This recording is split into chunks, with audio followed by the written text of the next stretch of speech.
Buenos días. En nuestra última semana de clase vamos a hablar en nuestro curso de Historia Universal, la Revolución Científica del siglo XVII. ¿Qué podemos decir acerca de este tema? Bueno, si bien los orígenes de la ciencia moderna se remontan ya desde el Renacimiento, que es en el siglo XV, va a ser en este siglo XVII que va a alcanzar un impulso notable. ¿Y por qué? Bueno, gracias a la matemática, ¿no? Tenemos ahí a las matemáticas, y no solo eran las matemáticas, sino también a la astronomía. Entonces, estas dos ciencias van a originar que en el siglo XVII pues toma un gran impulso estas revoluciones científicas. Estos descubrimientos van a contribuir a modificar la percepción que se tenía del mundo y el tipo de explicaciones que daban sobre él. A las explicaciones religiosas basadas en la fe van a ahora estar ya supeditadas por los métodos científicos. Este nuevo conocimiento fue más obra de hombres aislados que de la cultura oficial. La ciencia del siglo XVII se origina en Italia, en el campo artístico. El siglo XVII ha sido llamado la época del barroco. Logró difundirse tanto en los países católicos como también en los países protestantes. El barroco se plasmó en distintos ámbitos, en pintura, música, arquitectura, escultura y sobre todo la literatura. La difusión del conocimiento siguió siendo bastante elitista. La mayor parte de la población era analfabeta y rural. Solo las élites accedían a una educación superior, donde destacan la orden religiosa llamada los jesuitas. Entonces, acompáñame a conocer quiénes son los principales representantes de esta revolución científica. Los avances en física, astronomía, biología, anatomía humana, química, medicina, transformaron las visiones medievales sobre la naturaleza y sentaron las bases de la ciencia moderna. Se produce una revolución científica que empieza con Nicolás Copérnico y su teoría heliocéntrica. Más tarde, un entusiasta de las ideas de Copérnico, Johannes Kepler, definió cómo eran las órbitas elípticas que seguían los planetas alrededor del Sol. Durante casi 5 milenios, el modelo geocéntrico de la Tierra como centro del universo era prácticamente aceptado por todo el mundo. El modelo heliocéntrico, según el cual la Tierra y los planetas se mueven alrededor del Sol, supuso una auténtica revolución e hizo temblar los cimientos sobre los que se sustentaba todo el conocimiento.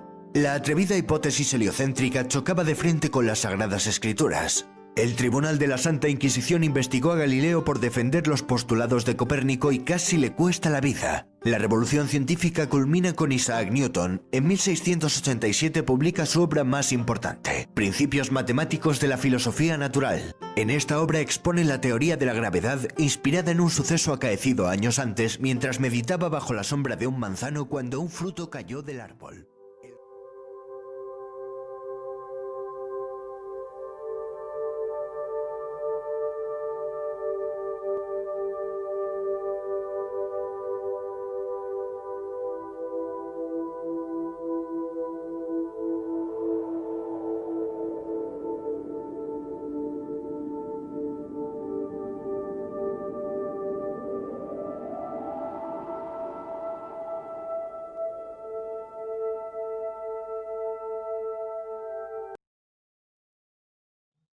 ¿Qué fue la revolución científica?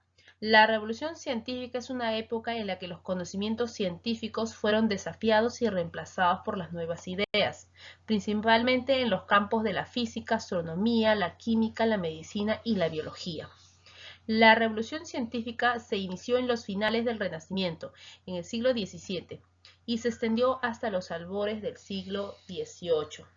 En los comienzos de la Ilustración, aunque se afirma su inicio en Europa, fue una movilización global y simultánea. Aquí la Iglesia va a empezar a perder poder. La superstición y la religión, especialmente atribuida a las responsabilidades y consecuencias de seres supernaturales, fueron reemplazados por la ciencia, la razón y el conocimiento. Esto permitió el avance de las ciencias modernas y también propio a cambios de orden social. Un dato más acerca del tema de la revolución científica es que el término revolución fue acuñada por el historiador Alexander Koire en el año de 1939 y asume un cambio en los paradigmas del análisis, observación de la realidad. La revolución científica derivó viejas creencias, comenzando por la noción de la Tierra como centro del universo, de los conceptos aristotélicos sobre el movimiento de los cuerpos celestes, uniformidad, circularidad, de translación, y la materia como un elemento continuo, adaptando las nociones platónicas y pitagóricas que definen que la realidad es desde una estructura matemática. Cuatro nombres que se deben destacar en los inicios de la revolución científica. Tenemos a Nicolás Copérnico, Kepler, Galileo Galilei e Isaac Newton. Cada uno de ellos vamos a hablar en el transcurso de nuestras diapositivas. Bueno, vamos a hablar de cada uno de los personajes más representativos de la revolución científica. Tenemos ahí, ¿no?, para empezar, a Copérnico. ¿Qué hizo Copérnico?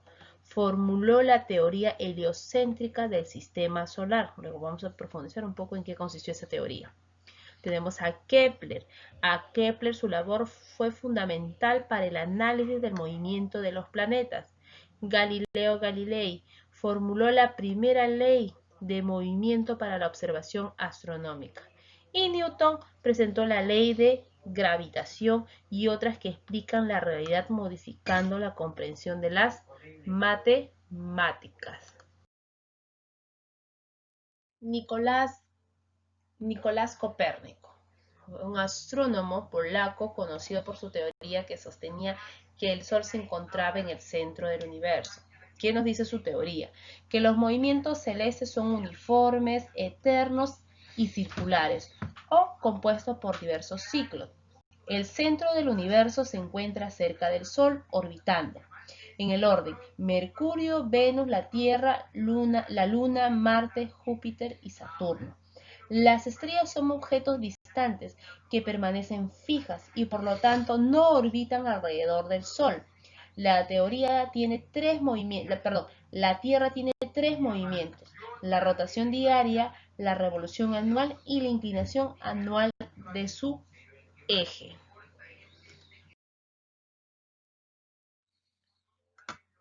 Kepler. Kepler es un astrónomo y filósofo alemán.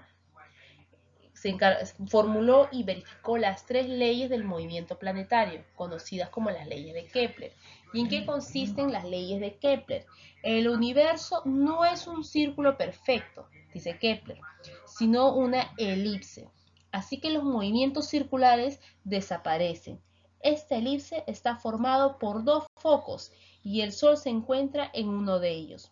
Los planetas, cuando se acercan al Sol, aumentan su velocidad y cuando se alejan disminuye. Eso nos dice la teoría de Kepler. Ahora observaremos los aportes de Galileo. Galileo fue un físico y astrónomo italiano que junto con el astrónomo alemán Kepler comenzó la revolución científica que culminó con la obra física del inglés Isaac Newton. Kepler nos indica, un instrumento muy importante en la revolución científica es el telescopio. Con él vio miles de estrellas y cráteres en la Luna. Así confirmó su teoría heliocéntrica. Galileo formuló la ley de la caída de los cuerpos, la ley de los movimientos de los proyectiles y la ley del péndulo, utilizando el conocimiento inductivo. Él ha visto los planetas y sobre varios de ellos girando satélites. Sabe que el resto de cuerpos celestes no giran alrededor de la Tierra porque lo dicen los cálculos y lo dicen la observación. Eso nos dice las investigaciones de Galileo. Y por último, para terminar nuestra diapositiva, tenemos a Isaac Newton, matemático y físico británico, considerado uno de los más grandes científicos de la historia. que hizo importantes aportaciones en muchos campos de la ciencia. Por ejemplo, Newton fue el primero en demostrar que las leyes naturales que gobiernan el movimiento en la Tierra y las que gobiernan el movimiento de los cuerpos celestes son las mismas. Descubrió la ley de gravitación universal, que es la fuerza teórica de atracción que experimentan entre sí los objetos con masa. Isaac Newton fue el primer científico en definir matemáticamente la gravedad, cuando formuló su ley de gravitación universal. La ley de gravitación indica que la gravedad es la más fuerte entre dos cuerpos y se va debilitando cuando estos objetos se separan.